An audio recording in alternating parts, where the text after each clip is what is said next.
Assalamualaikum warahmatullahi wabarakatuh. Perkenalkan, nama saya Nurse Ika Puspitasari Eskep MKep dengan NUPTK 55607626323023. Saya adalah salah satu dosen tetap di Home Base Program Studi S1 Administrasi Rumah Sakit di Sekolah Tinggi Ilmu Kesehatan Ar-Rahma Mandiri Indonesia Pasuruan dengan bidang keilmuan yaitu keperawatan medikal bedah. Pada kesempatan ini perkenankan saya untuk menyampaikan pernyataan diri dosen dalam unjuk kerja Tridharma Perguruan Tinggi. Salah satu mata kuliah yang saya ampu adalah mata kuliah manajemen keperawatan yang berbobot 2 SKS. Adapun deskripsi dari mata kuliah ini adalah mata kuliah manajemen keperawatan mempelajari konsep dan prinsip dalam mengelola pelayanan keperawatan melalui penerapan fungsi-fungsi manajemen yang meliputi perencanaan, pengorganisasian, pengarahan, dan pengendalian. Mata kuliah ini berfokus pada teori manajemen dan kepemimpinan yang digunakan dalam mengelola sumber daya keperawatan guna memberikan pelayanan keperawatan yang profesional, efektif, dan berorientasi pada kebutuhan klien secara menyeluruh. Penekanan pembelajaran ini diarahkan pada penguasaan keterampilan manajerial dan kepemimpinan dalam pengelolaan asuhan keperawatan, kemudian peningkatan mutu pelayanan, serta kemampuan memprakarsai perubahan yang efektif dalam sistem pelayanan keperawatan. Mahasiswa juga dibekali kemampuan dalam pengambilan keputusan, komunikasi tim, serta penyelesaian masalah dalam konteks organisasi pelayanan kesehatan. Untuk bentuk pengalaman pembelajaran meliputi kegiatan perkuliahan, diskusi, praktek lapangan, dan seminar yang bertujuan untuk mensintesis konsep-konsep utama dalam manajemen keperawatan ke dalam praktek pelayanan secara nyata. Indikator kemampuan mahasiswa yang diharapkan adalah yang pertama, menjelaskan pengertian dan tujuan organisasi keperawatan dalam pelayanan kesehatan secara tepat. Yang kedua, mengidentifikasi jenis dan bentuk institusi organisasi keperawatan dalam sistem pelayanan kesehatan. Yang ketiga, menguraikan struktur organisasi keperawatan beserta fungsi masing-masing bagian secara sistematis. Yang keempat, menjelaskan hubungan kerja atau working relationship dalam organisasi keperawatan. Yang kelima, menganalisis fungsi-fungsi dalam organisasi keperawatan, mulai dari perencanaan, pengorganisasian, pengarahan, dan pengendalian. Yang keenam, menggambarkan bagan struktur organisasi keperawatan di rumah sakit atau fasilitas kesehatan. Yang ketujuh, menganalisis peran dan tanggung jawab setiap posisi dalam struktur organisasi keperawatan. Untuk materi pembelajaran mata kuliah manajemen keperawatan, nomor 1, pengertian dan tujuan organisasi keperawatan dalam pelayanan kesehatan secara tepat. Yang kedua, jenis dan bentuk institusi organisasi keperawatan dalam sistem pelayanan kesehatan. Yang ketiga, struktur organisasi keperawatan beserta fungsi masing-masing bagian secara sistematis. Yang keempat, hubungan kerja atau working relationship dalam organisasi keperawatan. Yang kelima, fungsi-fungsi dalam organisasi keperawatan meliputi perencanaan, pengorganisasian, pengarahan, dan pengendalian. Yang keenam, struktur organisasi keperawatan di rumah sakit atau fasilitas kesehatan. Yang ketujuh, peran dan tanggung jawab setiap posisi dalam struktur organisasi keperawatan. Adapun sistem pembelajaran pada mata kuliah manajemen keperawatan ini Biasanya yang saya lakukan terdiri dari 3 tahapan. Yang pertama, pada pertemuan pertama, saya menjelaskan deskripsi mata kuliah, pokok bahasan, isi RPS, kontrak perkuliahan, dan kesepakatan bersama antara dosen dengan mahasiswa seperti kehadiran, kedisiplinan, tugas, dan penilaian agar dapat membantu mahasiswa untuk menyusun strategi pembelajaran sehingga kedepannya mahasiswa mendapat nilai sesuai yang diharapkan. Yang kedua, pada awal pembelajaran di pertemuan kedua dan seterusnya, saya akan menjelaskan pokok bahasan dan indikator hasil pembelajaran serta mereview kembali materi pertemuan sebelumnya. Untuk yang ketiga, memberi umpan balik. Di sini mahasiswa selalu diberi kesempatan untuk berinteraksi dan berpartisipasi aktif dalam diskusi agar dapat terjadi komunikasi dua arah. Metode yang digunakan dalam mata kuliah ini berupa ceramah, diskusi, responsi, hingga studi kasus. Sedangkan aspek penilaiannya adalah yang pertama, keaktifan dari mahasiswa sekitar 10%, penugasan untuk mahasiswa 20%, UTS 30%, dan UAS 40%. Untuk hasil penelitian dan pengabdian yang saya lakukan selalu berkaitan dengan manajemen keperawatan, dan pengembangan hasil penelitian dan pengabdian tersebut terintegrasi dalam pokok bahasan pada mata kuliah manajemen keperawatan. Saya menjunjung tinggi etika profesi, menjaga integritas akademik, dan terus belajar agar menjadi dosen yang relevan dan inspiratif. Kedepannya, saya sebagai dosen berkomitmen meningkatkan kualitas diri melalui pendidikan lanjut, kolaborasi riset, dan pembimbingan yang lebih bermakna bagi mahasiswa. Demikian pernyataan diri saya. Selanjutnya saya akan menampilkan proses pengajaran yang saya lakukan pada mata kuliah manajemen keperawatan dengan materi struktur organisasi dalam keperawatan. Terima kasih. Assalamualaikum warahmatullahi wabarakatuh. Waalaikumsalam warahmatullahi wabarakatuh. Selamat siang ya mahasiswa ARS semester 4. Untuk hari ini sebelum kita memulai perkuliahan, mari kita berdoa bersama-sama. Silakan Fitri Kamamir dipimpin berdoa dulu. Baik teman-teman, sebelum kita mulai pelajaran di siang hari ini, mari kita berdoa menurut keyakinan kita masing-masing. Berdoa mulai. Bismillah.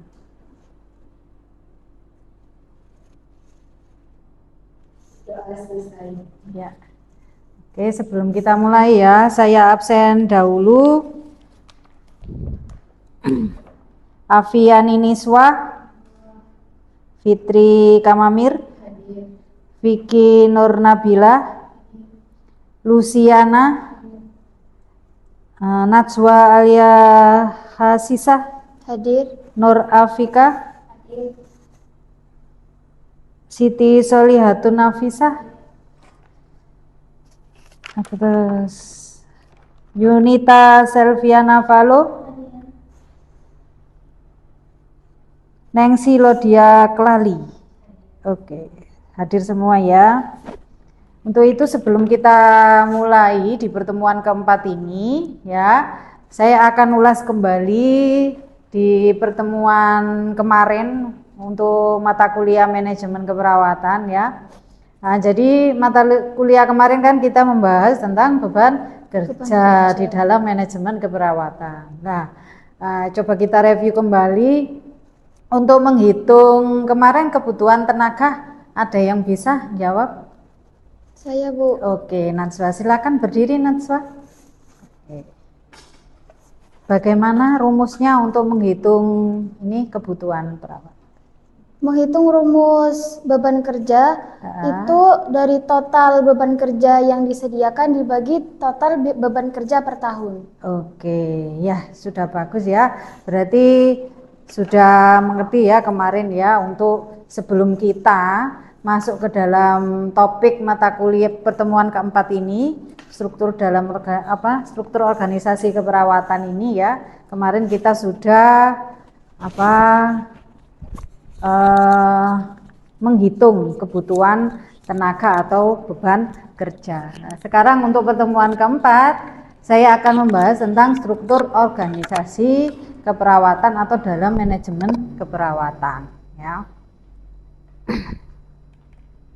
Nah, kalau secara pengertian ini ya, untuk struktur organisasi keperawatan, yang pertama saya akan menjelaskan tentang institusi organisasi keperawatan. Apa sih institusi organisasi keperawatan? Institusi itu wadah ya, atau sistem yang menghimpun tenaga perawat dalam suatu struktur formal. Jadi untuk mencapai tujuan pelayanan kesehatan secara efektif dan profesional. Gitu ya, untuk di institusi organisasi kesehatan. Tujuannya kita mempelajari di struktur organisasi keperawatan, khususnya di institusi organisasi keperawatan.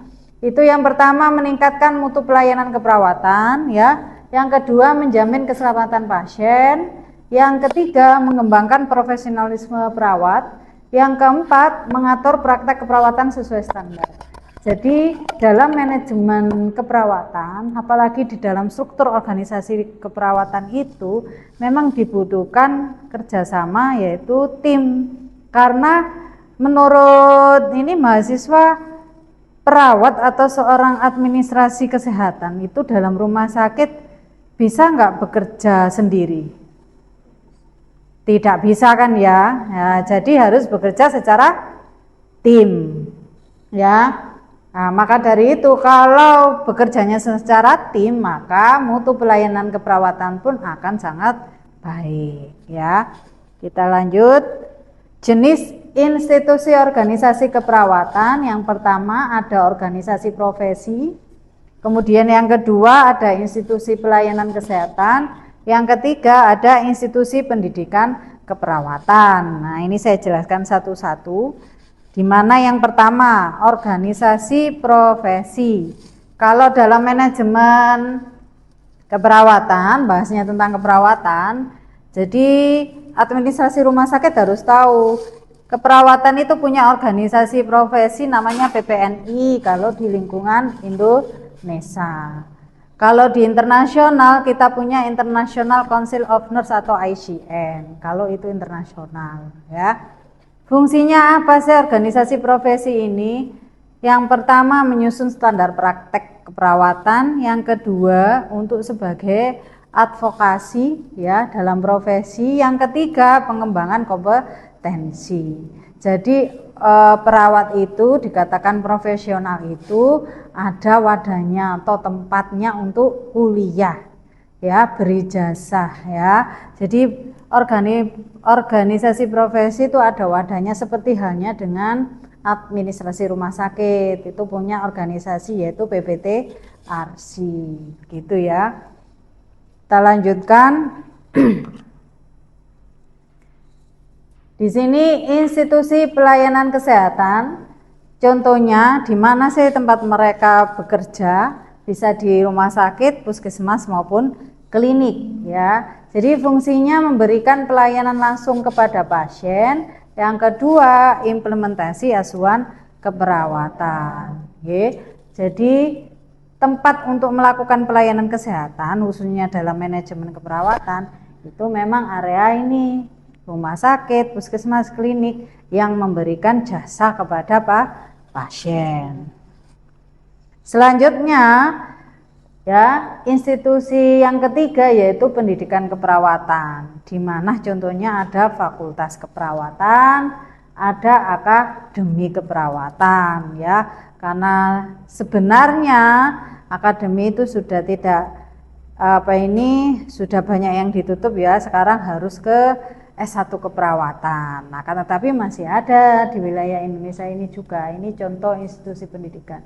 Fungsinya apa institusi pendidikan? Ya mencetak tenaga perawat profesional ya. Karena dikatakan profesional itu ada tempatnya, ada sekolahnya. Jadi tidak bisa otodidak. Kuliahnya itu tidak bisa otodidak. Seperti kuli itu bisa otodidak. Tukang becak itu bisa otodidak langsung dicontoh. Lah kalau perawat Kalau administrasi kesehatan kan harus ada sekolahnya ya.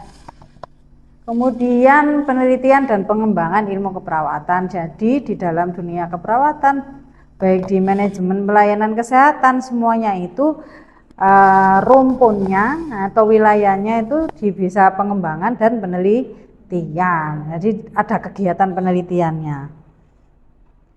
Nah, tadi tentang institusi, sekarang kita ke struktur dan fungsi organisasi. Jadi struktur organisasi itu apa? Itu susunan hierarki yang menggambarkan hubungan kerja, wewenang, tanggung jawab dalam organisasi ini ya. Jadi namanya struktur itu mesti ada hubungan ya. Wewenang, tanggung jawab dalam organisasi. Hubungannya antara siapa saja dalam struktur ini? Direktur rumah sakit, ada kepala bidang keperawatan karena ini arahnya ke manajemen keperawatan ya. Kemudian ada kepala ruangan di seluruh rawat ya, rawat jalan, rawat inap, IGD ya. Kemudian ada perawat pelaksana. Itu yang dimaksud dengan struktur. Saya kecepatan apa enggak? Nah, oke. Sekarang lakukan asuhan keperawatan. Lah kalau dokter ya harus melakukan tindakan apa? Mencegah terjadi penyakit ya, komplikasinya. Kemudian kalau administrasi rumah sakit apa? Ya kegiatan manajemen pelayanan kesehatan. Jadi sesuai dengan tanggung jawab. Jalur komunikasi apa? Jalur komunikasi sesuai dengan urutan strukturnya ya. Simpelnya itu ya, kita ke fungsi struktur organisasi. Jadi fungsi struktur organisasi yang pertama, pembagian tugasnya jelas ya, job disk-nya jelas. Itu kalau ada struktur. Dua, koordinasi. Koordinasi itu mempermudah kerja tim ya. Koordinasi antara siapa? Kepala ruangan sama perawat pelaksananya, direktur sama wakil direktur. Terus ada pengawasan. Untuk apa pengawasan? Kontrol mutu ya. Perawat itu siapa yang ngawasi? Ya yang ngawasi kepala ruangan ya, yang bertanggung jawab. Ya, kalau administrasi rumah sakit siapa yang mengawasi sesuai dengan kepala subunit masing-masing ya. Nah, komunikasi yang keempat. Kenapa sih komunikasi itu selalu penting? Ya, karena tanpa adanya komunikasi pasti ada banyak yang salah paham, gagal paham ya. Itu tidak baik kalau di lingkungan atau iklim organisasi ya. Semuanya harus dua arah. Kemudian kita ke prinsip struktur organisasi ya. Jadi kalau prinsip struktur organisasi yang pertama, unity of command, satu komando ya. Kenapa satu komando? Ya, kalau rumah sakit, komando utamanya adalah direktur ya, direktur rumah sakit. Kalau klinik ya kepala kliniknya. Ya. Kemudian puskesmas ya kepala puskesmasnya. Harus satu komando ya. Kedua, span of control, rentang kendalinya punya apa batasan-batasan ya. Kepala ruangan batasannya hanya mengontrol di area ruangan yang dia pimpin. Contohnya misalnya poli, ya dia di ruangan poli apa? Kalau poli mata ya sudah skupnya di poli mata, tidak boleh ke yang lainnya ya. Kemudian delegasi wewenang. Delegasi itu apa? Memindahkan tugas, memberi ya. Contohnya misalkan dokter ke perawat. Nah, tugasnya apa? Misalkan nyuntik ya, nyuntik obat ya, injeksi obat lah, itu namanya mendelegasikan ya. Kalau di bagian administrasi gimana Bu? Ya kepala subunit ya, misalkan wakil direkturnya bagian apa ini wilayahnya kabid keperawatan ya, itu tidak bisa tidak bisa menghadiri suatu kegiatan. Nah itu akan dihadiri oleh bagian bawahnya, kasubunitnya begitu ya. Koordinasi yang efektif bagaimana tadi? Koordinasi itu sesuai strukturalnya ya. Efektif itu apa? Komunikasinya harus baik ya. Sekarang kita ke tipe working relationship atau hubungan kerja. Ya, hubungan kerja itu maksudnya apa? Pola hubungan kerja antar individu atau kelompok dalam organisasi untuk mencapai tujuan bersama. Jadi itu namanya koordinasi ya, hubungan kerja antara satu dan yang lain. Mungkin dokter dengan perawat, perawat dengan apoteker, dengan sanitasi lingkungan. Lah itu namanya working relationship ya. Ini jenis hubungan itu ada macam-macam ya. Yang pertama yang saya jelaskan ini hubungan vertikal. Vertikal itu bagaimana? Turun ya, lurus antara atasan dan bawahan. Contohnya yang tadi yang saya contohkan, kepala ruangan dengan perawat pelaksana ya.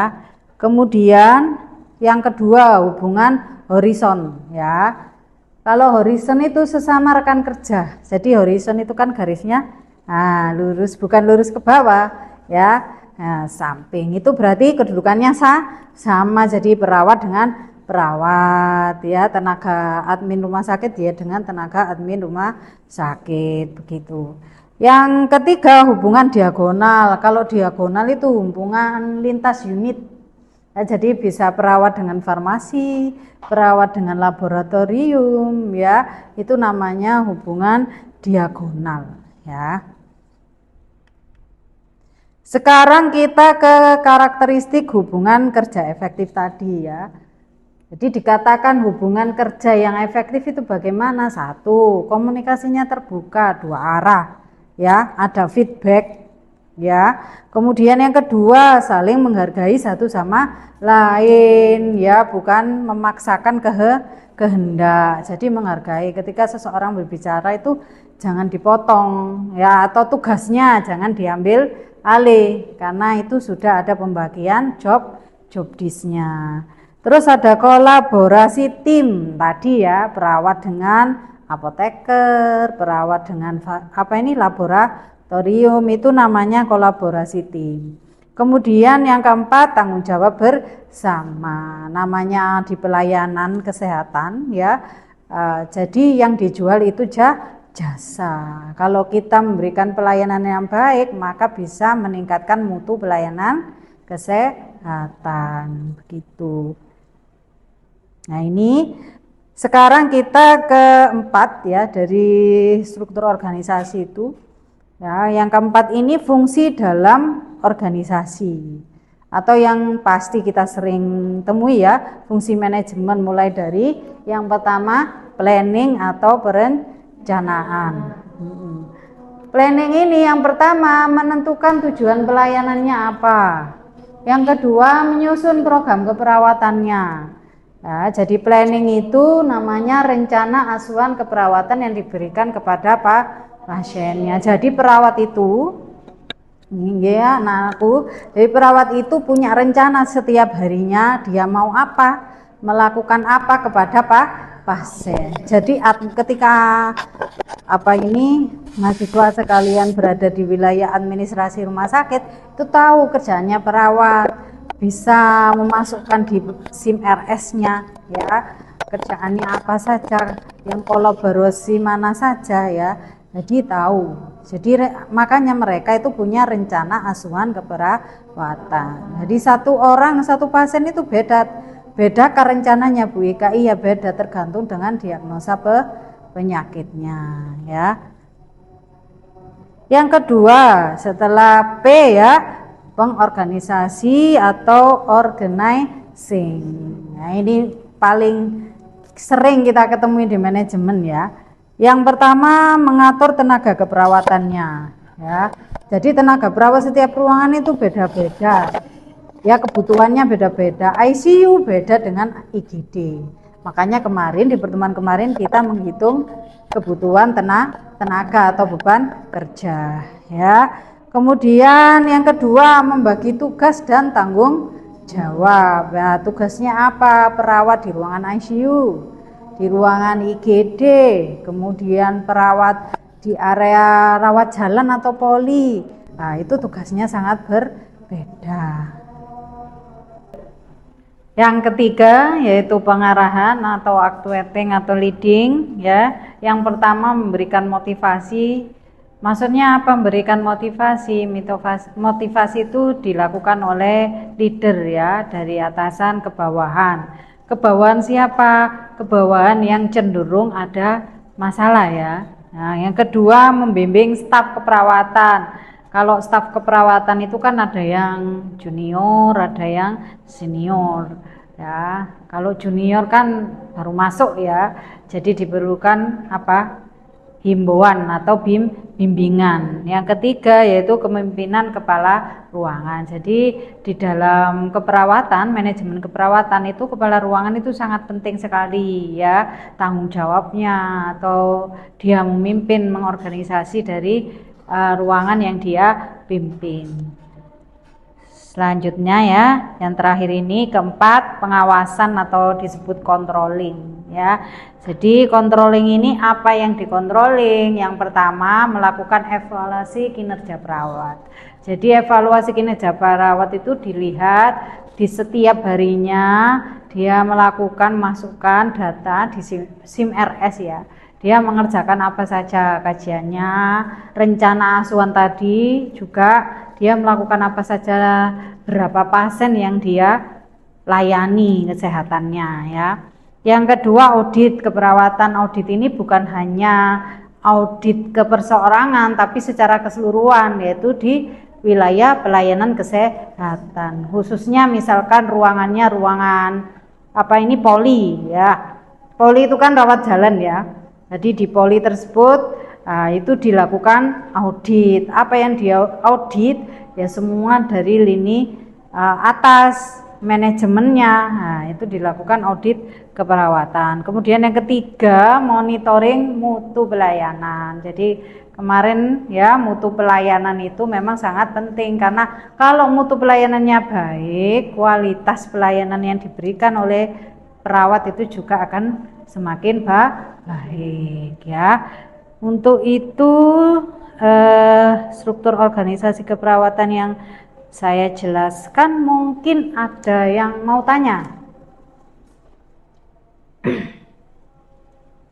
Saya Bu. Ya silakan Vicky. Mohon izin untuk bertanya. Jelaskan kembali tentang komponen struktur, yaitu dari hierarki, ya. Wewenang, tanggung jawab dan juga jalur komunikasi. Itu apa? Terima kasih. Ya, oke, silakan duduk kembali. Nah, kita ke komponen struktur ini ya tadi ya, mungkin belum jelas. Jadi komponen struktur ini yang pertama hierarki. Hierarki itu berarti kedudukannya dalam struktur organisasi.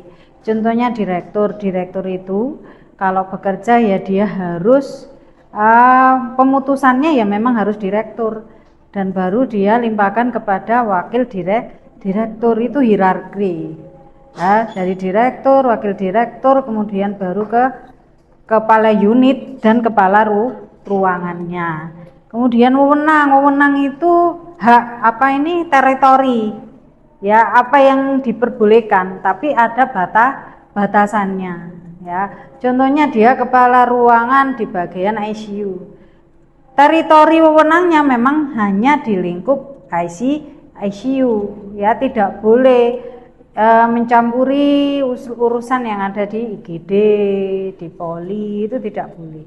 Karena teritorinya ya di wilayah kepala ruangan ICU ya. Tanggung jawab tadi, perawat itu punya tanggung jawabnya apa?